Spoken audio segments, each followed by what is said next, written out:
हे दादा 6 वाजतापासून इथे आकुर्डीच्या वैष्णोदेवी मंदिराच्या समोर उभे आहे. काय नाव आहे दादा तुमचं?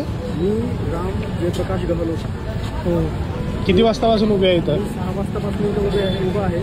अच्छा. पण जो लोकांचा जो कल आहे ना, आजकाल लोक या म्हणजे लोकांचा दृष्टिकोन असं झालेला आहे की लग्नाळू ह्याच्या गोष्टी जर पोस्ट जर केल्या आणि ते पोस्टर घेऊन जर तुम्ही उभं राहिले तर त्यांना तुम्ही लगेच हे करता नाही का, प्रमोट करता किंवा त्यांचे रील्स बनवता.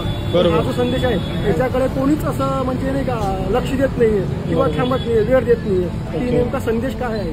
तुम्ही 5 गोष्टीवर खूप मोठं म्हणजे वा करसाल, त्यांचा जय जयकार करसाल, पण हा जो संदेश आहे याच्याकडे कोणी लक्ष देणार नाही. हो बरोबर बरोबर.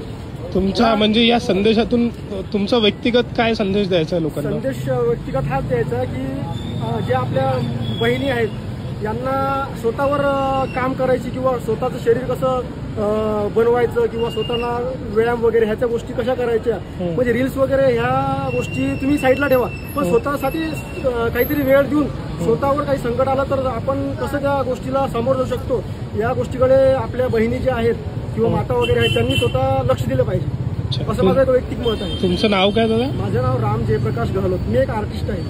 अच्छा. प्रॉपर कुठले तुम्ही? प्रॉपर शेगाव. अरे वा, खूप छान.